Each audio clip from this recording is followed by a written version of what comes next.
The Hangar Z Podcast welcomes Todd Jager, retired chief pilot from the San Diego Police Department. There was a line that Kevin used to use a lot, and it stuck with me for a long time because it's 100% true. And I think about it frequently when people talk about, oh, this was lucky, or this was, you were lucky with this, or you were lucky with that. But Kevin would always say that chance favors the prepared mind. And the fact of the matter is, not if you were given that opportunity, but you weren't prepared for it in one form or another, then it would have been squandered on you. So in my life, I think of many things. What I've been lucky at is I've been lucky at never being horribly unlucky. That's a big deal, guys. That's a big deal. But the hands that I've been dealt, even the ones like, yeah, it's kind of a crappy little hand, but like, yeah, but I've been practicing this hand for a while. I think I can do this. And so for me, I've been dealt awesome hands, and I played those cards through practice and preparation. Welcome back to the Hangar Z Podcast, brought to you by Vertical HeliCASTS and partnered with Vertical Valor Plus. In this episode, we are honored to welcome a true aviator and one of the innovators of law enforcement aviation FLIR tactics. Todd Jager is a retired chief pilot of the San Diego Police Department. He has incredible knowledge and experience in all aspects of training, safety, and tactics in the law enforcement aviation world. Todd, along with his longtime partner Kevin Means, developed tactics and techniques with the FLIR that evolved into common practices today. He was also the TFO over the renowned San Diego tank chase. This is an incredible conversation you will not want to miss a minute of. Thank you to our sponsors, Onboard Systems Hoist and Winch, Robinson Helicopter, and Spectralab. Welcome to the Hangar Z Podcast, brought to you by Vertical HeliCASTS. The Hangar Z Podcast is the first and only podcast dedicated to promoting and exploring the personnel and equipment behind the missions in public safety aviation. Still southbound, skidding to a stop. Stand by here. Looks like you're getting ready to bail. Heads up, guys, bailing. Okay, the guy, he's running through the house, jumping the fence, through the shotgun, through something out. Grabbing the shotgun. Don't go over that fence. Don't go over that fence. Grab the shotgun again. He is armed. Stay there. Hold your position. We had a policy, or our practice was that we would, whatever division we were over, that's what's number one on the radio. And then whatever our next closest division was, that's what would be the backup. Because in theory, if those guys started squealing for help, we were the closest to them. Anything else is going to have to come from dispatch. Hey, Able, switch to Northern Division. Hey, Able, they need you in Southern Division, because I can't listen to more than two frequencies. I had no ability to scan. So I have it, our radio is on Western Division, because that's where this call is happening with the bailout. And then the other frequency, Eastern Division, is the next closest division to us at the time. And I hear, while we're working this call, I'm hearing all of this crazy commotion is happening on this other frequency. And I'm like, what is going on here? I mean, this is like, it's off the rails. And I tell my partner, I said, hey man, head for Linda Vista. And he's like, what? I mean, what could possibly, we were here on this? I said, dude, they say they're chasing a tank. And he's like, and Ed, I mean, if you had to know Ed, he's like, it's probably had 4,000 swear words in the first sentence. Oh my God, you gotta be kidding me. This is total bull.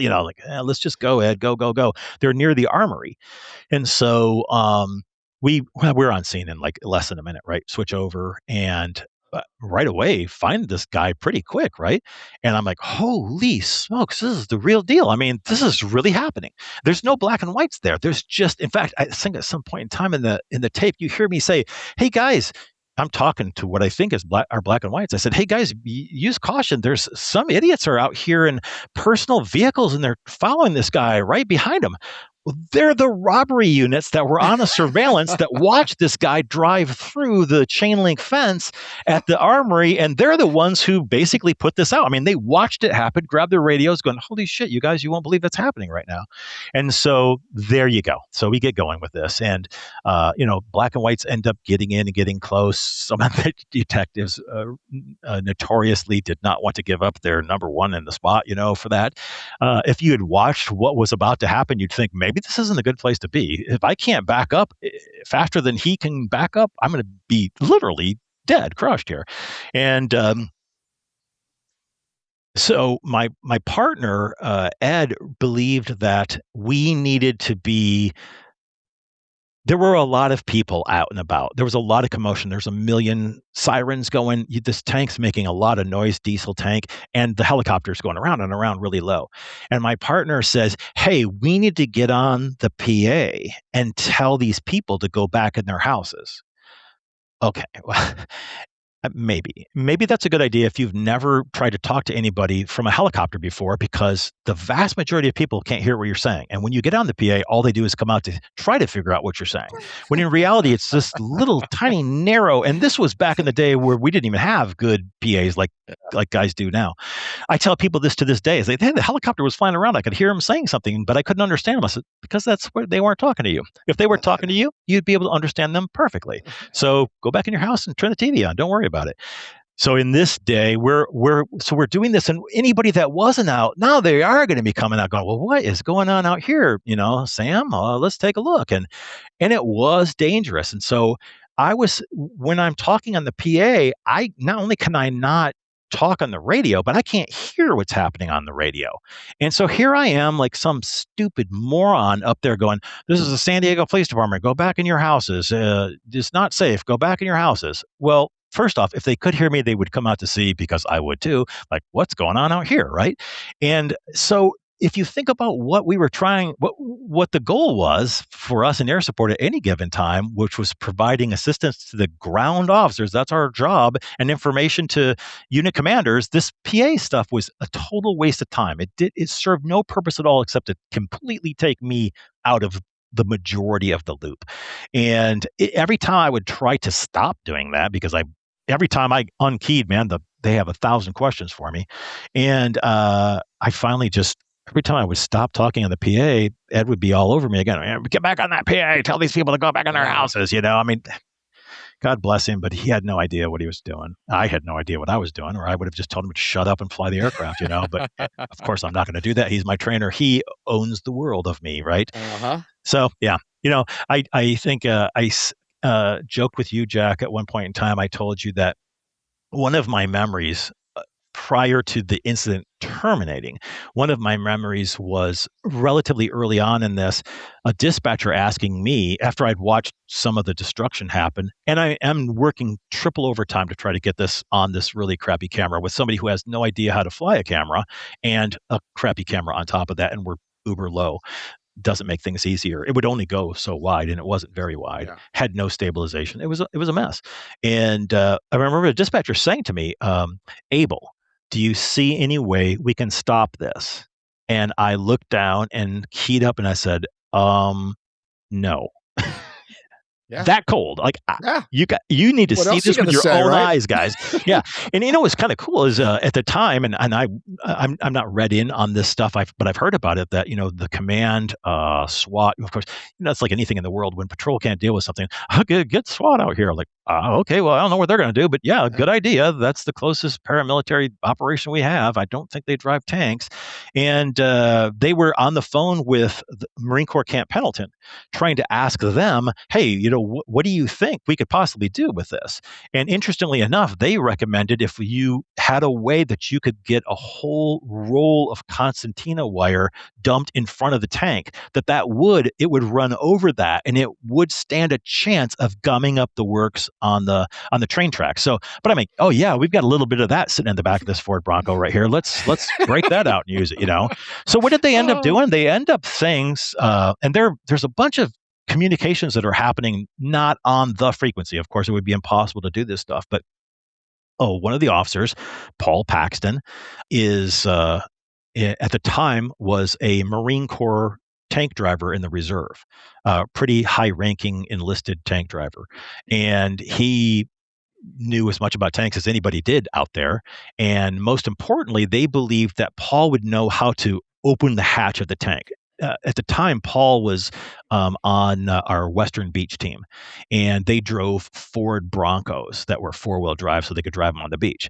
So the next thing I know, at some point in time, it didn't happen very quickly, but I see this Ford Bronco kind of trying to make its way through this gauntlet of police cars. I mean, there isn't a police car in the city that doesn't have its lights on behind this thing, right?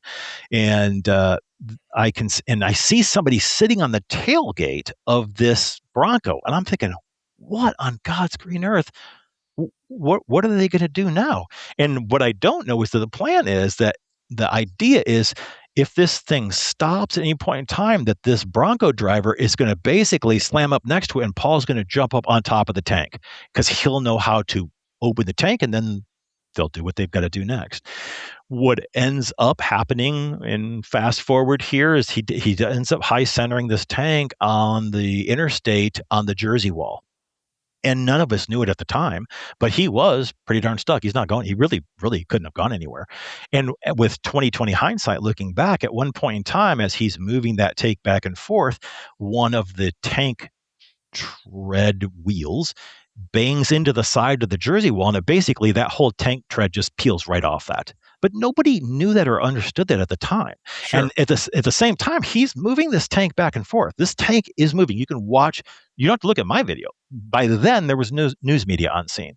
And you can see actually really good ground level video of these guys. And turns out to be 3 guys that I know very, very well. Paul, turns out, I didn't know it was him at the time, but Paul is not that neighbor, but the very next one down. And he bought that. I've lived here for 40 years, and he bought that house right after we bought this house that we're in. Our kids went to school together, and we were, we didn't pal around every weekend, but we certainly were on a first name basis, saw each other all the time. I had no idea that was him. The officer so Paul jumps up onto the tank, and he goes to open the hatch, and the hatch is locked. It has literally a padlock on it because the misguided soul that took this thing out for a ride had gotten in through a hatch on the bottom of the tank. Nobody knew that at the time. And so Paul yells down that he needs a pair of bolt cutters. So somebody goes to their trunk, gets a pair of bolt cutters. You can see them in the video throw the bolt cutters to Paul. He grabs them, opens it up, and within a few seconds, he opens the tank. Another officer named Rick Piner, who worked Western Patrol at the time, who ends up coming up to our unit and was a sergeant, was a TFO in our unit until he promoted to sergeant. And then he ultimately retired and moved off to the East Coast. Great guy. Paul looked down inside there, and he sees this guy who's continuing to try to work the tank. Must remember, at that point in time, these guys are feeling threatened just by the movement of the tank, and nobody knew this at the time. The tank wasn't loaded. It was like a gun with no rounds in it, but nobody knew that. Right. And nobody had any idea. In fact, I think we all just assumed it was. I mean, if somebody's got a gun and they're pointing at you, you just make the assumption it's loaded, and if it's not, then that's a bad day. They took an unloaded gun to a gunfight. Yeah. Well, that's what happened here, and Rick reached in and fired one round and shot the guy, and that was the end of that. They took him out, and that was done. And so we left there after things seemed like they didn't need us anymore. And we flew back to the base, and which was Montgomery Field was like a 60-second flight from where this tank chase terminated. We landed there, and we started immediately. We had a tape duplicator, and we knew this tape, we're never going to see this tape again the rest of our lives. So Ed and I are I'm making a copy for me. He's making a copy for him. This is going to go in the back of my desk drawer. No one's ever going to know it's there. He's going to have his copy. And ultimately, I end up, in those days, again, we didn't have cell phones. So I end up texting Kevin, and I text him going, "Call me now." And he ends up calling from a payphone from a movie. He goes, "Dad, this better be good, man. I just got up and walked out on a movie." I'm like, "I don't care what movie you're watching. Get here right now. Drive here right now. We just chased a tank through Linda Vista." He's like, "No way." And I said, "And I got the whole thing on video." And he's like, "Whoa!" I swear to God, Kevin was there in no time flat. So we made a third copy so there are 3 original copies walking around. And sure enough, by like 9:00 that night, Homicide was up there going, "We need that tape." "Okay, well, you want us to make a copy?" "No, we're taking the tape. We're taking the tape."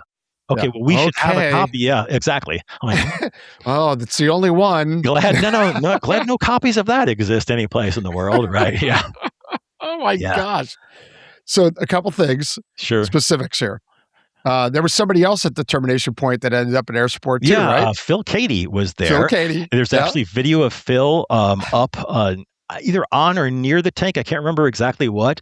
And Phil came up, and he was a very accomplished TFO and a very, very good pilot in our unit before he retired as well. That's really cool. It is kind of strange that we all just ended up in that place and time. But I say this, and I mean it from the bottom of my heart. I literally take it right in the forehead about how poorly we did what we did. But it's worth pointing out because immediately, and I mean immediately after this, the Army was big. This was Army National Guard. The Army was big. Like, the tank wasn't loaded. It wasn't that big of a deal. It's like they're trying to downplay the fact that this looks pretty bad for them.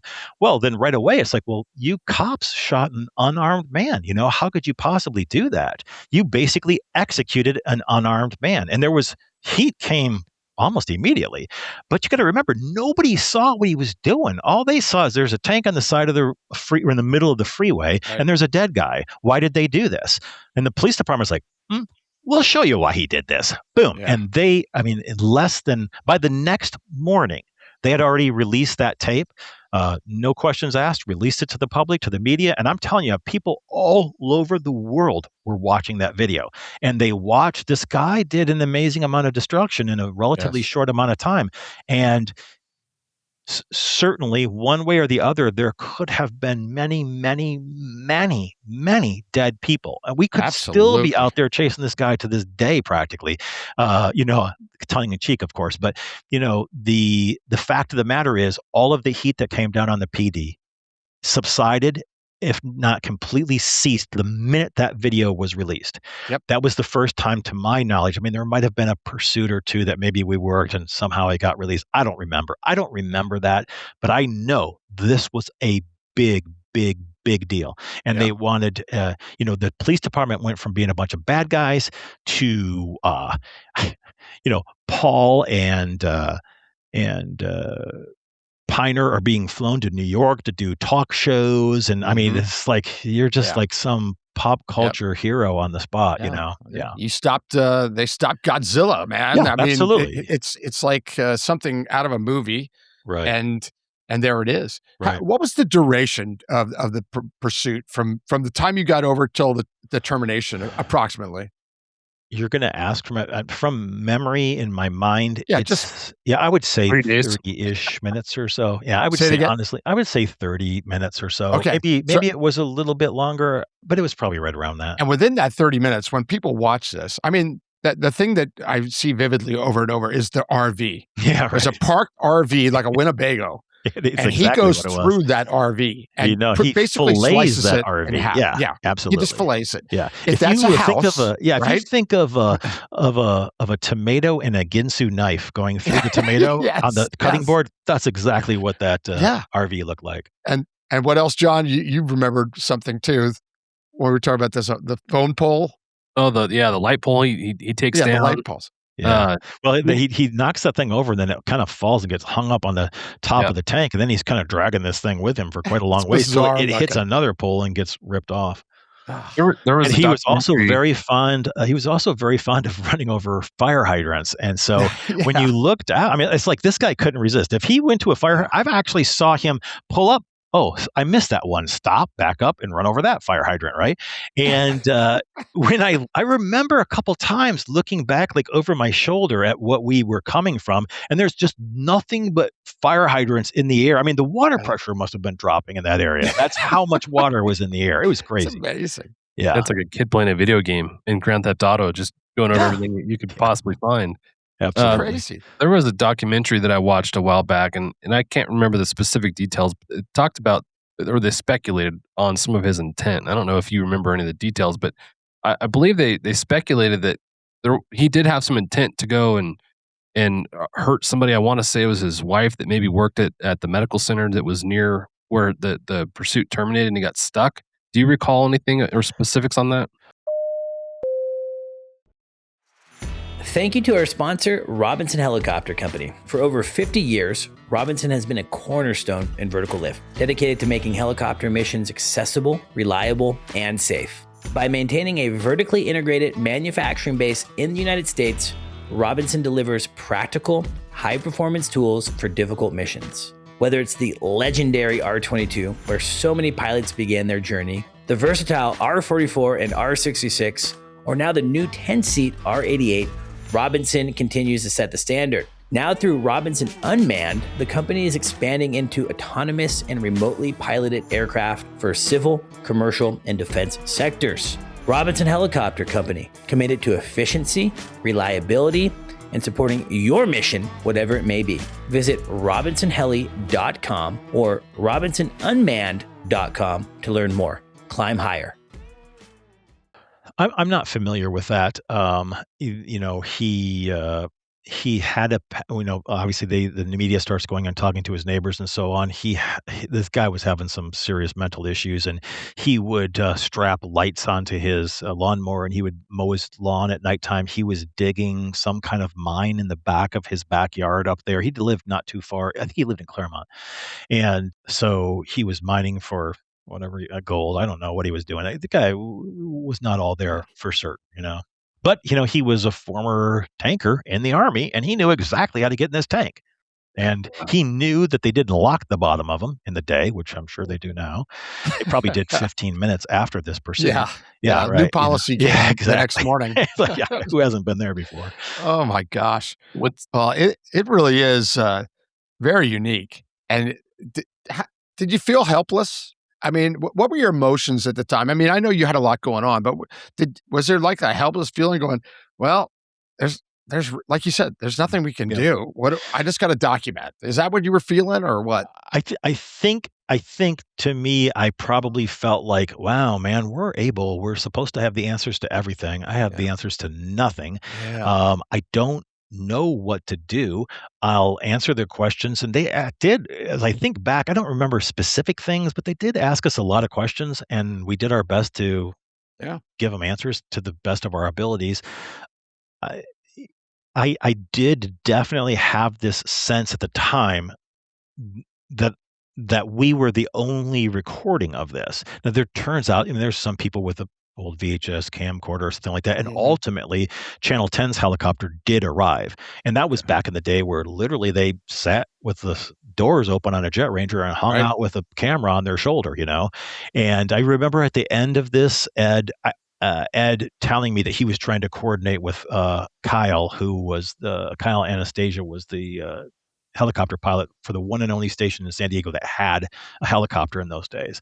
And could you imagine what that would have been like over LA? Oh my gosh. Can you only imagine? Even back then, can you imagine? OJ would have looked like nothing. Yeah, absolutely. Yeah, absolutely. So I did have a sense that, hey, listen, this is going to be something. I don't know what, but this is not the usual call from Able that night. And one other thing that I want to hear your opinion on, this was at a time period when, not everybody was press and play and record on that stuff. Had it not been you, maybe we don't have that video, and maybe that officer that pressed that trigger is in a whole different place. It's possible. Is that possible? I do believe, as I think back of the makeup of the unit in those days and what our priorities were and so on, there's only two people in that unit that would have rolled play and record. It was me and Kevin. That's it. Nobody else would have done that. And not because we're such good guys or something like that. It just was not a priority. Yeah, and you could probably argue. I mean, you could probably argue when you look back, and I've thought about this before, you could probably argue if I wasn't trying to record this, maybe I would have stuck my head out the window like a good TFO at 300 feet AGL and just called it like I would have called any other pursuit. And maybe I would have had information that would have made some amount of difference. With 2020 hindsight, I can tell you that was not the case. No. I did get lucky. No. I did not screw this up. And in the end, that did turn out to be very valuable. But it was a bit of a gamble that day. Yeah. It's very valuable to the shooter. I mean, like you said, the media and was looking at this with, well, look what they did. These bad police, they shot an unarmed man. No. The video proves that. You can watch 10 seconds of that video, not even 30 minutes of it, and say, that's not an unarmed man. I'm sorry. Yes, but that is a deadly weapon, and it's on the streets of San Diego. He could have killed hundreds that day. Now, just because it didn't happen that's not in the shooter's head at that point. The shooter has seen all this, knows what's going on, knows that the danger of that tank, and you don't know that it's unarmed. I mean, there could have been one around in there. I mean, for all can you know. Imagine? Can you imagine had that been armed, even with a couple rounds? Like, my goodness gracious! And I remember thinking that. I didn't think for a moment that it was unarmed. It would never. It never even occurred to me. Like, well, of course it's a gun. Exactly. What are we taught as law enforcement officers? Every gun is loaded, and this was a gun on wheels to me, a big one. Exactly. Yeah. And you don't know how many are in that tank. Right, is it a crew? Mm-hmm. Is it a crew that's gone run amok? Absolutely. Or is it one crazy mental case? You don't know that. That's really interesting, Jack. In all the years that I've had to think about this, I never actually did it ever occur to me that, hey man, maybe it wasn't just one crazy dude in there. Maybe it was who knows what. And I never at the moment, I never thought about that. I never really considered who was in there. It just never occurred to me. I think there was probably so much going through my mind that it was filled in very quickly by what I knew were facts. At some point in time, you were in the middle of something that I can only imagine. I think about this a lot. Every time I watch, I go, you get over that, and the disbelief. How long did that last? Yeah. I mean, with me, it would have been hold it. It's like the North Hollywood shootout. When that started, I'm watching on TV. I'm sitting there going, oh, they're filming a movie. And the news is watching a movie being filmed. And I watched it for minutes thinking it was a movie. Mm-hmm. That this can't be real. Same thing here. There's a tank with a bunch of police cars behind it. Oh, are they filming a movie in San Diego? Because they film movies in San Diego. Sure, you bet. I mean, it's like the disbelief factor had to have been there. It's crazy. For sure. But it happened. It is one of those things. There was a line that Kevin used to use a lot, and it stuck with me for a long time because it's 100% true. And I think about it frequently when people talk about, oh, this was lucky. Or this was, you were lucky with this or you were lucky with that. But Kevin would always say that chance favors the prepared mind. And the fact of the matter is, not if you were given that opportunity, but you weren't prepared for it in one form or another, then it would have been squandered on you. So in my life, I think of many things. What I've been lucky at is I've been lucky at never being horribly unlucky. That's a big deal, guys. That's a big deal. But the hands that I've been dealt, even the ones like, it's kind of a crappy little hand, but but I've been practicing this hand for a while. I think I can do this. And so for me, I've been dealt awesome hands, and I played those cards through practice and preparation. Yeah. And so here we are on the tank chase. And I truly was not prepared for that. But I had screwed around with the camera enough, and I knew how to start the darn thing, and I knew how to, for the most part, overcome a pilot that had no idea what he was doing. And that's saying a lot for some guy who's pretty new at this, Yes. So, I mean, I got no missiles on this aircraft, but I do have a camera. Yeah, exactly. It's like, it's just so interesting and so bizarre, but it happened. And, we say this in law enforcement all the time. You got to be ready for anything. And there's going to be things that you see that you've never seen before and never even thought about before. But do you have the tools from your past experience in other things to at least contribute tactically and give some insight or give your opinion or, think of those what ifs. The what ifs. I talk about the what ifs constantly. What if this tank does this? What if this tank, what can I do? It's really a good lesson. In many ways. Absolutely. I used to tell my trainees, particularly my pilot, in fact, it would be almost only pilot trainees I would do this with, but I would tell them, at some point in time when I thought that they were, doing pretty well, and I was probably pretty close to letting them go, I would say, hey, listen, I want you to do something. I want you to start mentally visualizing certain catastrophic things that can happen up here, because in all reality, they're probably never going to happen to you, okay? Mm-hmm. But if all you ever do to prepare for these things is go through auto rotation training quarterly with us and take a check ride once a year, you will not be ready for what's going to happen to you. This is not going to prepare you for that, okay? I try really hard I tried really hard to make sure that our auto rotation training, once you're experienced enough, once you understand the A, then B, then C, then D, I tried really hard to make this very realistic training. That being said, I could only do so much. But I would tell them, I want you to spend your time. Listen, you're driving back and forth to work every day. I don't care if you do this on your own time, but this is still work time a little bit. As you're on your way home back and forth, I want you to picture with as much detail as you possibly can. I want you to see a scene someplace that you're flying over. And I want you to imagine it just as routine as it could ever be. And I want it to be someplace that you know well. Someplace, it's the Kmart at 54 and University, or it's the whatever. I don't care. Make it up in your mind. Make sure that you know it. And then I want you to give yourself an engine failure. And I want you to handle it. I want you to make it work. And I want you, every single time you do this, you're going to make it someplace. And when it's all said and done, no matter what the aircraft looks like, you and your partner are going to be okay. And you didn't kill anybody on the ground. And I want you to do that every day, over and over and over again. And I want it to be so that the point when the time comes someday in your life, if it ever comes, you don't know how to do anything else but make it work. You don't know. You never practiced dying in this.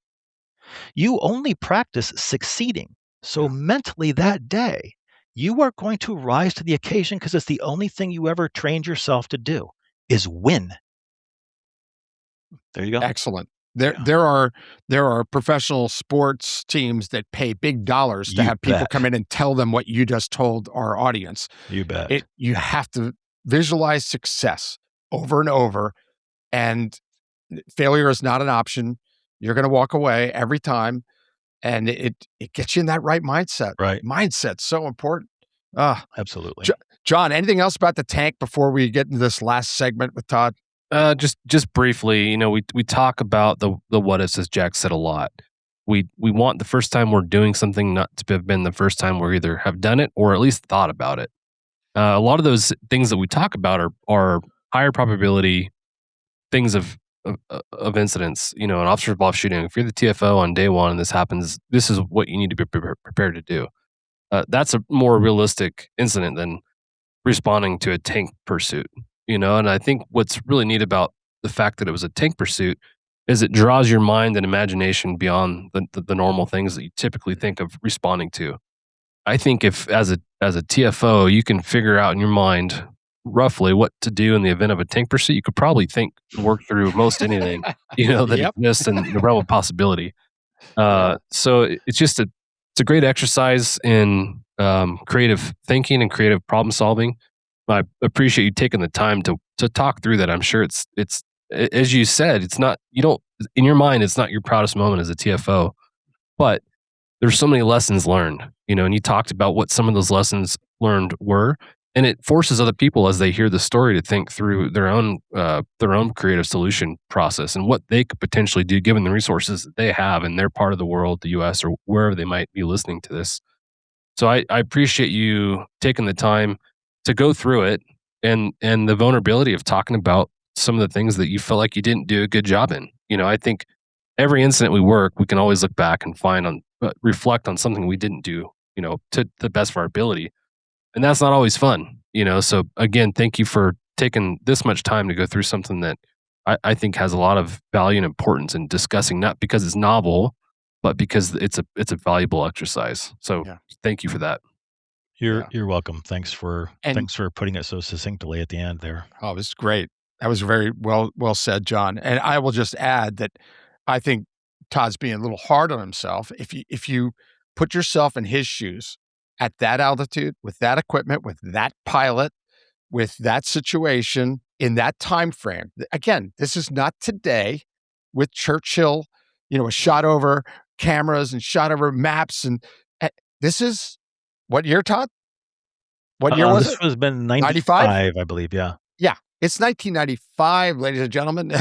So I think you're being hard on yourself in hindsight. I get it. And I love that about you, by the way. I try to be like that too and look at, man, I could have done this so much better, this and this. But that hand, you just talked about being dealt cards. You were dealt certain cards that day in 1995 with that technology, that pilot, that everything. And I think you did a fabulous job. Let's look at the tape, and it's great in many ways, and it very likely saved your department and that particular officer from a living hell. At least a lot of additional grief, that's for sure. They were quickly able to be the heroes that they really, truly, honestly were, and they were able to be that hero in 24 hours, thankfully, thanks to that tape. So, correct. Yeah, I'll own that. That's cool. The one tape. It's only the one tape. Right. All right. We're going to finish this conversation. We've only got 3 more hours to go. Now, Todd's so generous here. I mean, we finally got him. We can't let him go. This is going to be like Sean Ryan here. But I want to cover one more segment of your background that I think is important, and it's safety. You were, one of your collateral duties was as safety officer during part of your time at Air Support. I will start this by saying every pilot, I've said it before, John's probably going, oh, he's going to say this again. Yep. Every pilot, every safety officer, every manager, they all think we're all safe. There's nobody that says, oh, I'm an unsafe pilot. I'm an unsafe, whatever. We all think we're safe.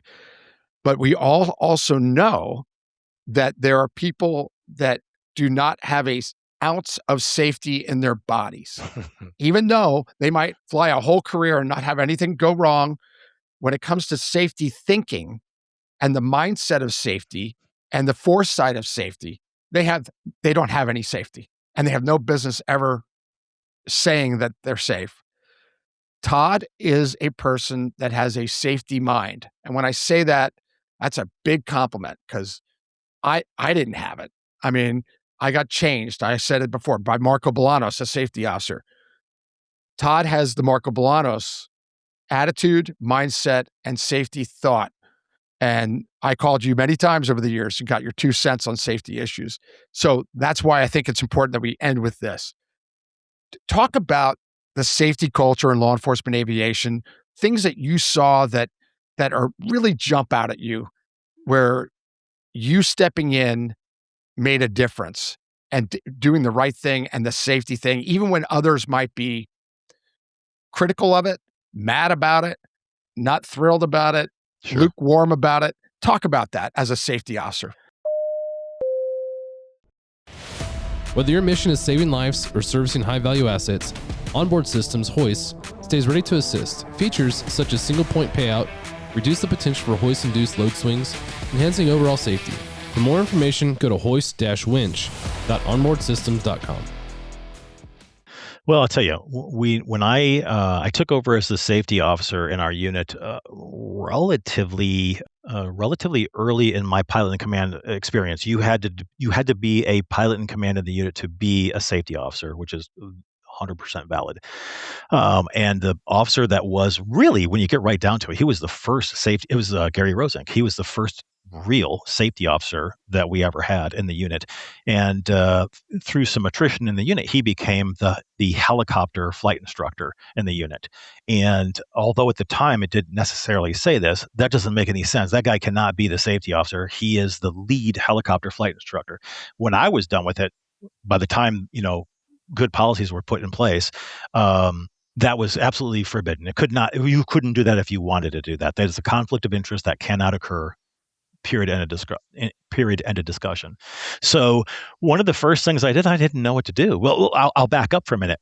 Talk about wanting to go to air support. I went to Jack. Help me remember the 2 guys that had a safety consulting company. They taught for everybody on the planet, and it was their 2 last names. And they taught for HAI, they taught for ALEA, and it was only question was which one of them did you get on that particular one?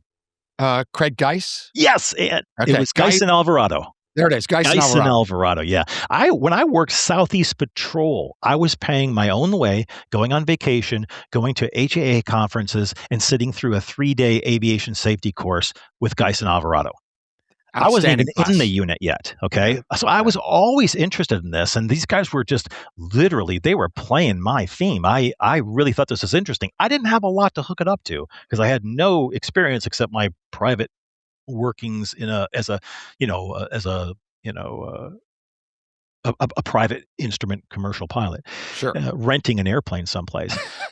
So when I took over the unit, we had a safety policy. It was like 2 paragraphs long. That's all there was in our ops manual, just this safety policy. And I'm like, well, this is definitely not enough. We need something to live by. And it needs to be a living document.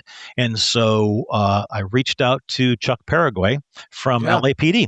And he was the full-time safety officer at LAPD at the time. He also happened to be the president of ALEA. I ID'd myself. We had met tacitly a few times here and there.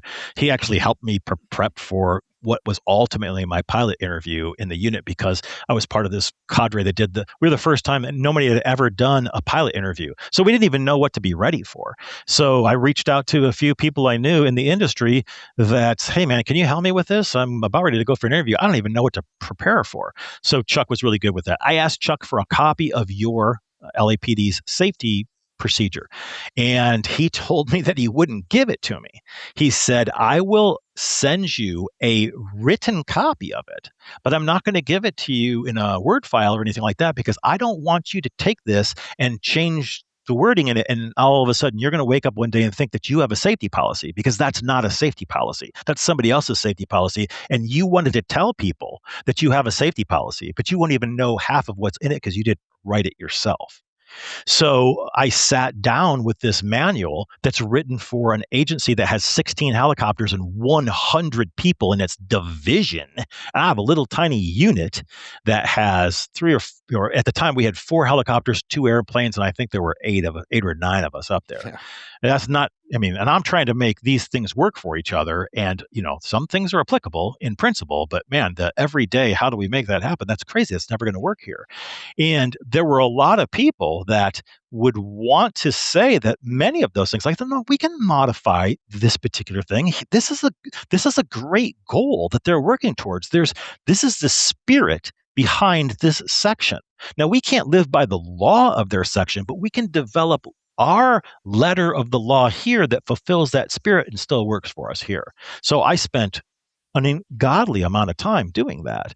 And trying to get people to believe that this is a system that's going to save you from yourself. You've got to believe me in this. This safety system is not here to trip you up, to create more rules that you're going to take a chance of violating. This system is set for you if you go out on a daily basis and you do your level-headed best, but you're a human and you still screw stuff up. Todd and the safety program, we got your back, brother. We're going to get through this. We'll figure this out. We'll figure out, most importantly, how and why did this unfortunate circumstance happen. And it could be everything from just some simple hangar rash to somebody who put their tail rotor in a bush or something like that. And we're going to get to the bottom of this, and we're going to see, maybe you were just stupid this day. I don't know what to say. What were you thinking? How did you do this? Because that happens. We're humans, and that happens. But lots of times, in fact, I'll go so far as to say most of the time, this was an organizational flaw. This was a latent problem, and it's amazing you didn't have this problem 10 years ago. How did you get this far with the way that you either train this or the way that you enforce this thing or your daily operation of the normalization of deviance? How did you end up having this happen? Well, shame on you, Commander so-and-so. This should have never been allowed to happen. Yeah. And as a safety officer, you can make a lot of enemies really quick when you're almost like a public defender. You know what I mean? You're almost like taking the person who's we're going to hang Jack with this because it's a lot easier for us just to say, Jack's stupid. We're going to give him a couple of days on the beach. We're going to retrain him. And then we're going to pretend like this didn't happen. When you go, oh, time out, you guys. Did you ever actually train Jack to do this? Well, of course we did. Really? Where is it? Because I went through his training jacket and I can't find anywhere in his training jacket. You're so proud of your documentation. You didn't do it. You know you didn't do it. Or you very tacitly crossed over this with him. He didn't know enough. How could you possibly hold him responsible for this when you didn't train him for this? let's fix we don't have to fix Jack. Yes, we need to bring Jack up to speed and maybe give him a smack on the butt because that was kind of stupid what you did. But in the end, you did the best you could at the moment, and you didn't know enough to not do what you did. And to me, those are actually big safety wins.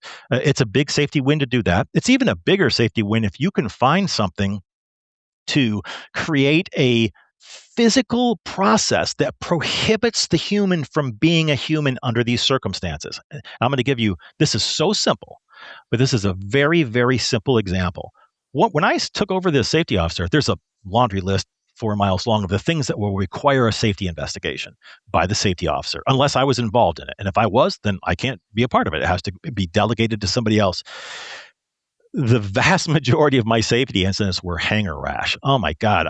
If there was a way that we could run one aircraft into another or into the side of the hangar, we were like pros at that. And we had jet rangers and long rangers. You can stack them like cordwood. This is not hard to do if you're paying attention. But we also crammed them into a hangar with 2 good size Skyline RGs. And so it was tight in there at times.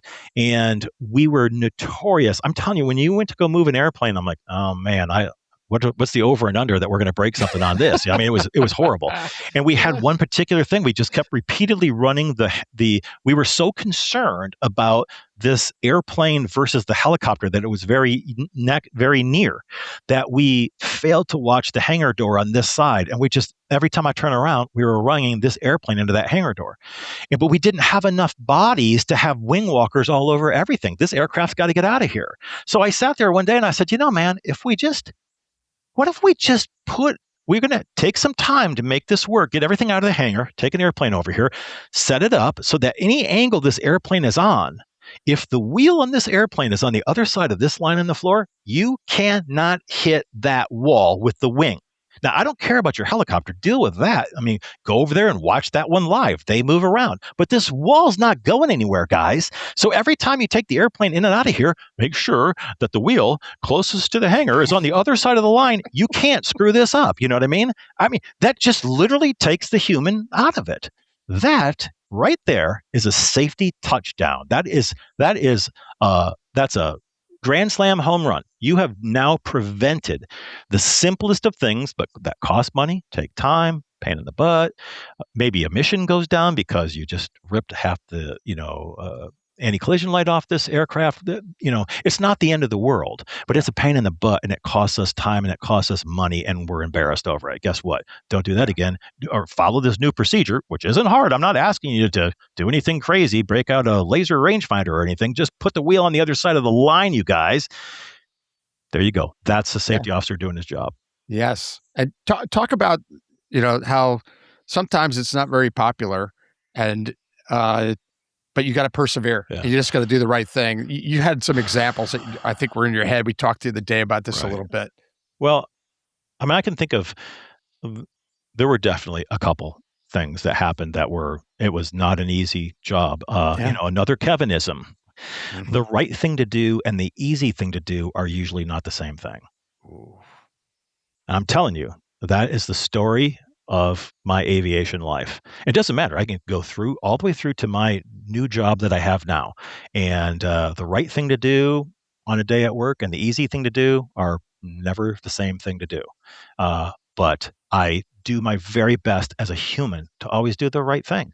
And if I know, it's going to be a little extra sweat out here today, unfortunately, because I've got to sign off on this particular inspection of this fuel system, and it doesn't matter that it's 109 degrees outside and I have a black flight suit. I need to go and do this, and I'm going to do that every single time. I don't care if I need to change my flight suit. I'm not signing off on this inspection unless I did it myself. It's that simple. If somebody else wants to sign off, knock yourself out. I'm not going to. So when I think back to when you think about difficulties, and that's part of the problem with being a safety officer in a situation where most of the time you're going to have a lot of interaction with people that outrank you by not just one rung, but several rungs. And one of the really good aspects of our safety program when I left, I don't know how things are now, but when I left, we had a safety committee. The safety committee met quarterly. No, I take it back. They met every patrol cycle. Our patrol cycles are 4 months long, so we do 3 a year. So it was something that was in all of our heads. We knew shift change. That's what we called it. It wasn't air support shift change, but department shift change. Everybody knew it. Everybody knew when it was going to be, and that's how everybody set calendars on things. And we met every patrol shift change. The captain of the unit, who's the commanding officer of the unit, who did not work at the unit, and maybe depending on the captain, they maybe visited 2 or 3 times a year. They were not there very often. The captain of the unit was the chairman of the safety committee.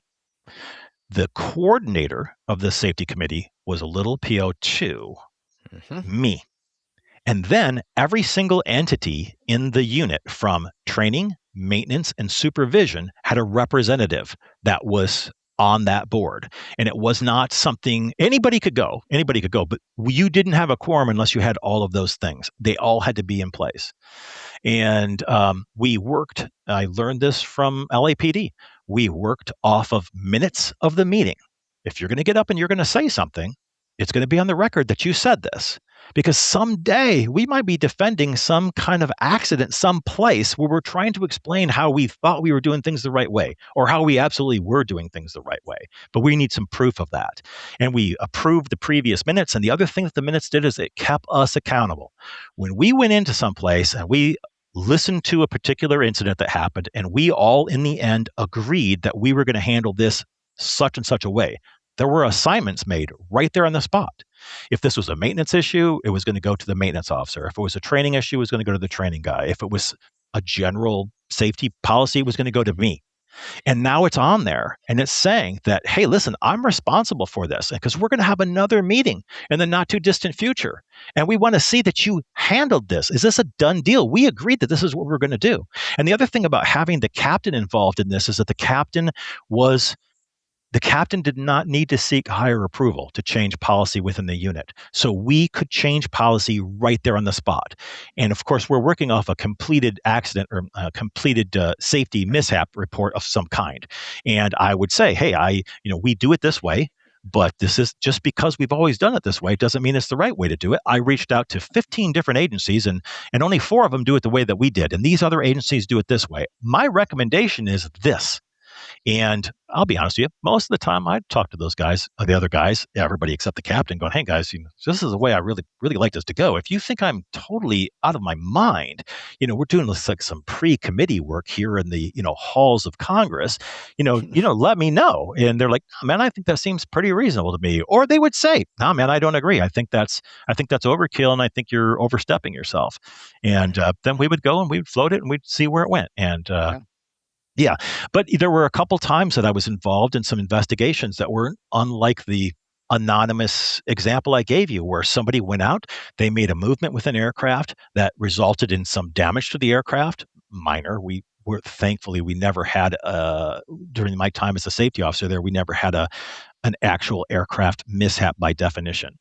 And, when I at first blush, supervision and training, they just want to hang this pilot because this does at face value look like really stupid. Somebody had their head up their butt. And when I really dove into it, I realized that, man, I'm not sure about this. I'm not sure it was that simple.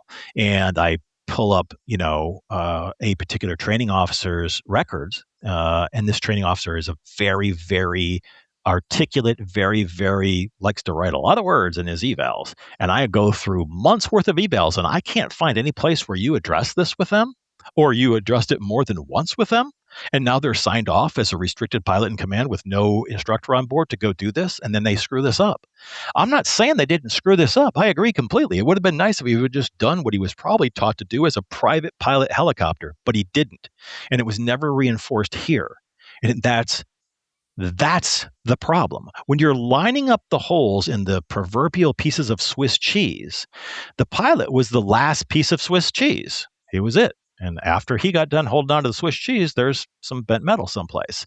The layers that come before that are supposed to be the smartest layers in that Swiss cheese process. You're the ones that got to think this over when it's nice and cool outside and you're not under any heavy pressure or anything like that. That's what you're responsible for, Mr. CFI. Mr. Todd, been to all these safety schools. Are you paying attention to this? Do you have the oversight? Are you exercising the oversight of training, maintenance, and supervision that this document gives you the responsibility to do? And if you're not, shame on you. Shame on you. Thank you to our sponsor, SpectroLab. SpectroLab, a pioneer and world-leading supplier of high-intensity searchlights for all para-public operations. Visit www.spectrolab.com to learn more about our third-generation Night Sun series high-intensity searchlight. When reliability and performance is critical to your mission, count on SpectroLab Night Sun searchlights. Yeah.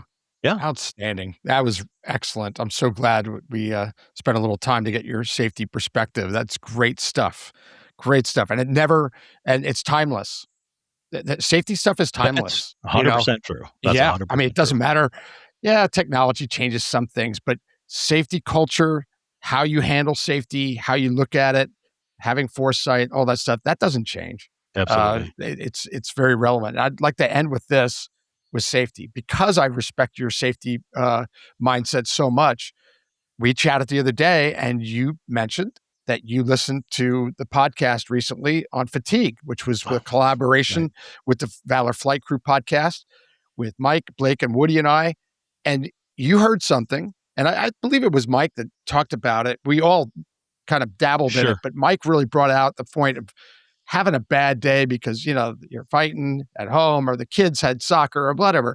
And you wanted to add something to that. Then you told me, and I want you to share that with our audience because I think it's a valuable point about that conversation from your perspective. Right. Go.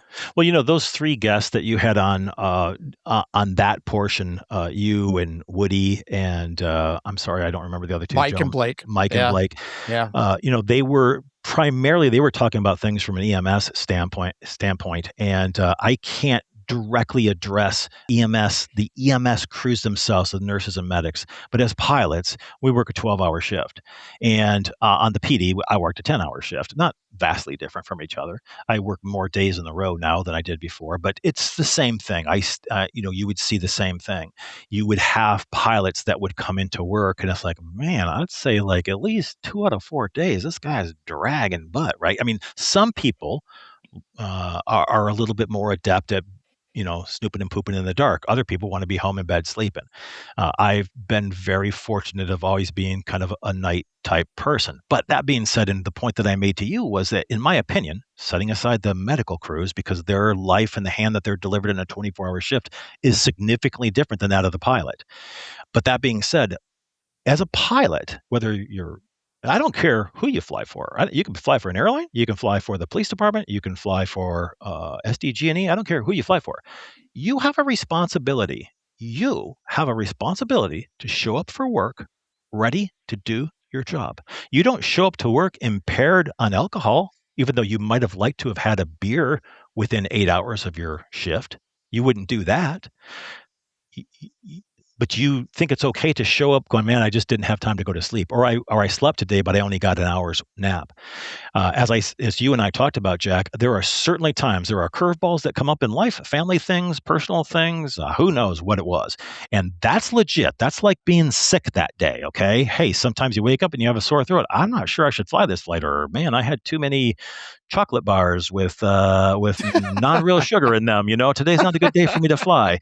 Yeah, so that's a legitimate fatigue, timeout, call out, do whatever you have to do to be safe that day. But if you on a routine basis are not capable of chucking through your shift and reaching down inside, having an extra cup of coffee, doing whatever it takes, then you need to sit back and look at what you do in your off time that has it that somehow you are routinely not ready for your shift, not ready to fulfill all the needs of your shift throughout that night. It doesn't mean that you came in that night, you were feeling pretty good, and at 4 a.m, I don't know, the bottom just fell out of it. By all means, for God's sakes, do what you need to do. My company has a really robust fatigue policy, and all you have to do is say, hey man, I'm fatigued. That's it. One of the three of us can say, I'm fatigued, and we're on a 3-hour timeout. And get the aircraft ready to go, get everything ready, make sure everybody's tucked in nice and cozy, call dispatch and say, okay, we're fatigue out now. They start a 3-hour clock and it's a 3-hour nap after that. And most of the time, a 3-hour nap makes you feel, a nap where you actually get to go in. You're not sitting in a chair closing your eyes. No, you go in and get in bed, put the covers up, turn the fan on, go to sleep and sleep through the night.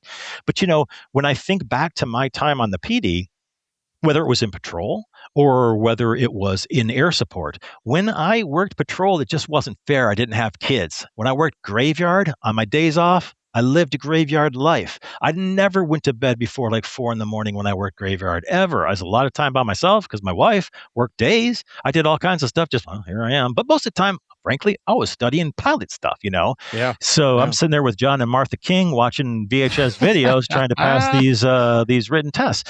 Yeah. When I got to air support, I did very nearly the same thing. I didn't have I worked the longest stretch of nights on nights in our unit. I worked 8 years straight on nights. And it was so easy to do because I would go to somebody, hey, Jack, you're supposed to go to nights next month. Do you want that or you want to give it up? I'm going to have, I'm going to be on days with Friday, Saturday, Sunday off. You're like, hell yes, I'll take it. I'm like, okay, done deal. Sign right here. We even had a little swap form, right? And then you would have something you needed. I had something that I needed. But the fact of the matter is when I was on nights, I still stayed up super late at night. So when I was working, my kids played soccer too. My kids had school things going on too. My kids had doctor's appointments they had to go to too. But I made it work with my schedule, and my wife bent over backwards to make it work with her schedule so that we supported me showing up to work in one piece every night for 32 years, man. Come on. This is your job. And you expect this out of an air traffic controller to show up someplace. You expect this out of the night person at the drive-through to get your order right. This just has a lot more gravity to this situation, and people need to dedicate themselves to that. And if you can't, and you might legitimately, there's a lot of helicopter flying jobs out there. This one might not be for you. You know what I mean? They fly around in the daytime. They didn't never fly at nighttime. Oh, maybe that's what you need to do. I don't know. Wow. I'm so glad that we got to that too, because we chatted about that briefly. I said, man, we got to get that in when we have you on because number one, I appreciate the feedback and the adding that from your perspective. And we didn't even get to the part that you are flying, you're a HEMS pilot now. That's your job. You fly still, and so you can relate to that directly. I absolutely. You were also a commercial pilot for SkyWest, so you can relate to that directly. You mentioned commercial flying. Sure. So Todd's been there, done that in all these aspects. And that's another reason to just where you give yourself so much credibility in talking to things like this, especially when it comes to safety.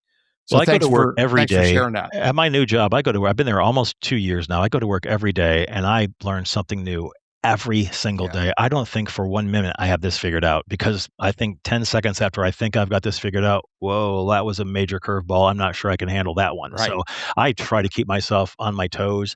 I try to work really close with my medical crew so that we're on the same sheet of music. We have that shared mental model. It's not quite as formal in that world, but it's something that we all work towards and strive towards. Right. Always room for improvement, but we're out there doing it 24 hours a day, 7 days a week, man. Somebody's out there towing the line. Well, thank you for doing that, and thanks for sharing that. And it looks like we're going to have him back on, John. Hopefully it won't take 3 years to do that. We can just promo the next one. It just says, in interview number 2, Todd names names. I like it. I like it. John, your final thoughts here. Just as I had predicted in the beginning of this is going to be an episode that people come back to time and time again. There was a lot of education that was brought by Todd. Thanks for spending the time to break down a lot of these pieces and topics we discussed. There's a lot, and I appreciate all of that. Someone with your level of experience and perspective to bring on the podcast is a huge deal. Think about a lot of the goals that we have in the podcast, and education is high on that list, and that is, I think, what we worked on a lot today. And it wasn't it was educational. It was entertaining too. And the fact that, we're talking to someone who's got all the experience in the world. I wish I was a fly on the wall at times with you and Kevin in the ship. I imagine that the name calling, the back and forth had to have been pretty epic. It was rough, man. I'm here to tell you needed a seriously thick skin to make it through a shift there. Oh yeah, and That would have some been of it so made fun it to on listen tape. to. Yeah. More than once or twice, yeah. Yeah, But that happens. You end up with frictiony situations when you have personalities that are highly driven and they both want the exact same thing, but at that very moment in time, they didn't see the exact same path to it. And they're very passionate folks that won't take no for an answer. Yeah. Well, stand by. There's going to be some fireworks once in a yeah. while. I was gonna bring that up actually at one point, but because some of the tapes I watched many of your tapes over these years, and there were some good conflicts with you and Kevin about what did you see? I'm talking about this. No, that's not it. And you went at it pretty good. But again, you just described it. You were both going for the same goal, two different sets of eyes, looking at similar things, and you always worked it out. You always worked it out, and there was never animosity. It was like, no, this is my opinion on this, and you need to look there. Right. And in the end, there was a bad guy in handcuffs. Yeah. And it was like, yeah, baby, you accomplished Lots of times that. I felt like the cartoon with the coyote and the sheepdog that they're buddies. They live on the same block and they go to work. And then as soon as they punch in, boom, they're total adversaries. And they're going at it all day long and trying to kill each other and so on. And then at the end of the day, they go and punch out. See you later, Sam. Yep. See you later, Pete. Whatever it was. Oh, and yeah. that's what it was like with Kevin and I frequently. Is there was some knockdown, drag out, like we're beating this to death, but almost never, I'm not saying it never happened, but almost never did we leave work that night going, man, you're an a-hole. No, man, you're an a-hole. And we just left it at that. No, that got said at some point in time during the night, but before it was all said and done, we respected each other enough to make things right. And very rarely did something get left for the next day. That's the way it ought to be. That's what adults do. Yeah. That's what reasonable adults do. There's a lot of people out in the world that should listen to that. The last thing I'll bring up is just kind of in relation to that. Earlier, we talked about how the tactics you refined, you and Kevin together in the cockpit, are evident in most people's operations today, whether they know it or not. And I'll just say, those knockdown, drag out battles you guys had was iron sharpening iron. And the policies and tactics that came out of those fights are being done today. They're being practiced today. So I'm thankful for those fights because I probably at the end of the day benefited from them. But I will just say it would have been fun to listen to. So, well, I'll tell you, I've had the opportunity to have lunch with Kevin several times. He's moved out of the state, but he still has family nearby. And usually when he's in town, he says, hey, I'm going to be in town. Do you want to have lunch on such and such a day? And this has come up more than once. And this type of relationship that we had, and I've told him, I said, I really, really, really believe that we did what we did and we were as good as we were at it because good enough never was.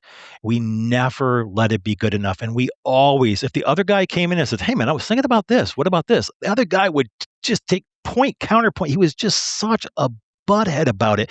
He would make you miserable by the end of the night and then finally go, yeah, I think that's a good idea. And then we would do it that way after we nearly wanted to kill each other. And I told Kevin, and this is coming from a 61-year-old guy, we probably didn't need to beat each other that hard. We could have likely, in today's touchy-feely world of things, probably accomplished nearly the same thing without some of the pain that was involved. And while I would never sit here and apologize to him in this podcast about that, we really, under the guise of doing the best we could possibly do, we literally drew blood on each other more than once.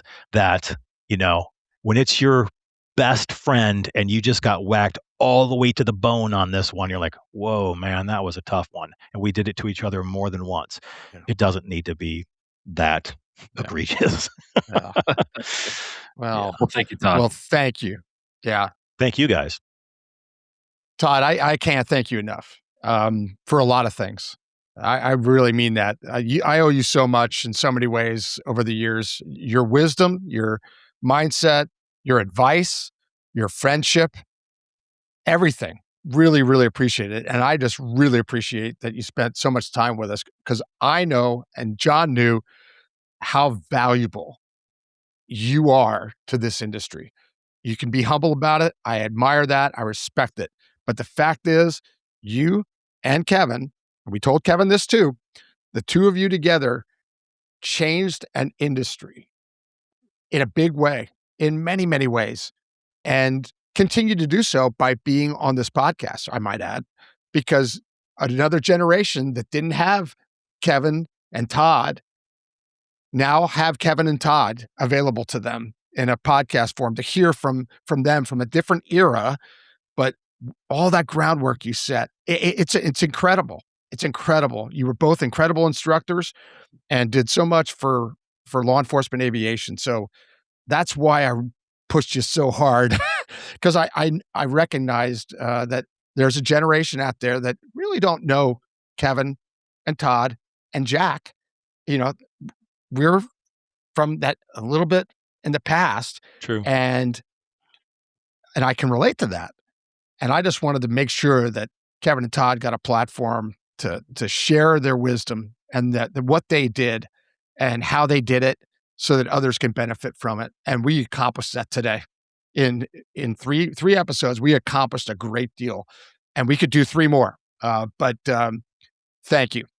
Thank you for caving in, Todd. I did cave hard on this, but you're welcome. And thanks for being so belligerently stubborn and not taking no for an answer. I had a good time. I knew you would. I knew you would. John and I talked about it over and over. And once John started questioning whether I really knew you or not, I said, that's it. I'm going to tell Todd he's got to come on or we're finished. You know, so it didn't come to that, and it didn't come to blows, but thanks for joining us. This was a great time. Hope everybody that was listening and watching really enjoyed this. And I agree with John. I think this is one that you reference back to, you know, for information and knowledge. So with that, thank you to all our followers. Thank you to all our sponsors for making these conversations possible. John and I are honored and humbled that we have great guests like Todd that agree to meet with us and talk to us, and we learn just like our listeners. So we hope to see everybody real soon. Everybody stay safe. Get that safety mindset like Todd. And we'll catch you next time on the Hangar Z Podcast. Thanks for joining us for this episode of the Hangar Z Podcast. Don't forget to like and subscribe to hear more stories that promote the personnel and equipment behind the missions in public safety aviation. Lastly, stand by for a message after a word from our sponsors. Cheers. Thank you to our sponsor, SpectroLab. SpectroLab, a pioneer and world-leading supplier of high-intensity searchlights for all para-public operations. Visit www.spectrolab.com to learn more about our 3rd generation Night Sun series high-intensity searchlight. When reliability and performance is critical to your mission, count on SpectroLab Night Sun searchlights. Thank you to our sponsor, Robinson Helicopter Company. For over 50 years, Robinson has been a cornerstone in vertical lift, dedicated to making helicopter missions accessible, reliable, and safe. By maintaining a vertically integrated manufacturing base in the United States, Robinson delivers practical, high-performance tools for difficult missions. Whether it's the legendary R-22, where so many pilots began their journey, the versatile R-44 and R-66, or now the new 10-seat R-88, Robinson continues to set the standard. Now through Robinson Unmanned, the company is expanding into autonomous and remotely piloted aircraft for civil, commercial, and defense sectors. Robinson Helicopter Company, committed to efficiency, reliability, and supporting your mission, whatever it may be. Visit robinsonheli.com or robinsonunmanned.com to learn more. Climb higher. Whether your mission is saving lives or servicing high-value assets, Onboard Systems Hoist stays ready to assist. Features such as single-point payout reduce the potential for hoist-induced load swings, enhancing overall safety. For more information, go to hoist-winch.onboardsystems.com.